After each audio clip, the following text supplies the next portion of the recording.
বাংলাদেশ এক সার্বভৌম দেশ, স্বাধীন দেশ, কিন্তু তা বলে পৃথিবীর কোনো স্বাধীন দেশই তাদের দেশের সংখ্যালঘুদের ওপর অত্যাচার করতে পারে না, কোনো মতেই না।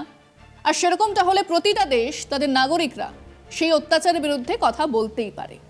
কিন্তু আমাদের দেশের কাদের কথা বলার অধিকার আছে? কোন সরকারের? রাজ্যের হাতে বিদেশ দফতর নেই, অর্থ দফতর নেই, প্রতিরক্ষা দফতরও নেই। কাজেই এই বিষয়ে অফিসিয়াল কথা বলতে পারেন একমাত্র ইউনিয়ন গভর্নমেন্ট, মোদী সরকার।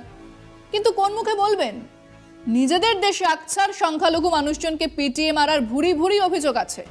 অভিযোগ আছে সংখ্যালঘু মানুষদের অধিকার কেড়ে নেবার, অভিযোগ আছে সংখ্যালঘু মানুষজনকে বিনা বিচারে জেলে পুরে রাখার, অভিযোগ আছে সংখ্যালঘু মানুষজনকে আতঙ্কিত করে রাখার।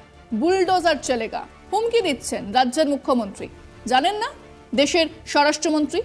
সংখ্যালঘু কুকি আর হিন্দু মেয়েতেদের মধ্যে জাতি দাঙ্গা লাগিয়ে চুপচাপ বসে বসে যে সরকার দেখেই যাচ্ছে, সেই সরকার কিভাবে সংখ্যালঘু অধিকারের কথা বলবে? যেই অকাট মূর্খ জনপ্রতিনিধি দেশের নির্বাচক মণ্ডলীর 30% ভোট চাই না, আমরা সংখ্যাগুরুর ভোটে জিতব, এরকম নোংরা কথা বলেন, তিনি সংখ্যালঘুর ওপর অত্যাচারের দুঃখে কুমির কান্না কাঁদছেন। দেশের প্রধানমন্ত্রী, দেশের সরকার জানিয়েছেন তারা খুব আশঙ্কায় আছেন। বাংলাদেশের সংখ্যালঘুদের ওপর অত্যাচারের খবরে তারা চিন্তিত, ব্যথিত। এই মহাপুরুষেরা চীনে উইঘুর মুসলমানদের ওপর অত্যাচার নিয়ে চীন সরকারকে তাদের আশঙ্কার কথা জানিয়েছেন? জানাননি। কেন?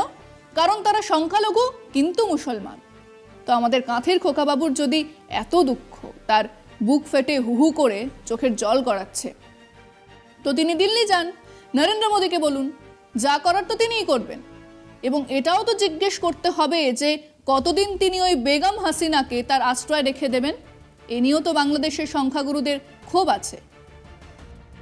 আমরা জিজ্ঞেস করেছিলাম যে বাংলাদেশের সংখ্যালঘুদের ওপর অত্যাচার নিয়ে চিন্তিত শুভেন্দু অধিকারী।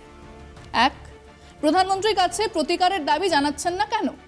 2, দেশের মধ্যে সংখ্যালঘু মুসলমানদের ওপর অত্যাচারের সময় তিনি চুপ করে থাকেন কেন? শুনুন মানুষজন কি বলছে। ওনারা এই যে শান্ত পরিবেশটা থাকুক বাংলা কিংবা ভারতবর্ষে, সেটা চায় না। তার জন্য হয়তো প্রধানমন্ত্রীর কাছে দরবার করছে না, কিংবা প্রধানমন্ত্রীও নিজের উদ্যোগে কোনো ব্যবস্থা গ্রহণ করছে না। শুভেন্দু অধিকারী যেটা বলছেন সেটা হচ্ছে লোক দেখানি ছাড়া আর কিছুই নয়। কারণ আমাদের দেশের রাষ্ট্র ক্ষমতা এই মুহূর্তে আছে বিজেপি সরকার। বাংলাদেশের এই বিষয় নিয়ে যদি কিছু বলার কারোর এখতিয়ার থাকে সেটা আমাদের কেন্দ্রীয় সরকারের আছে।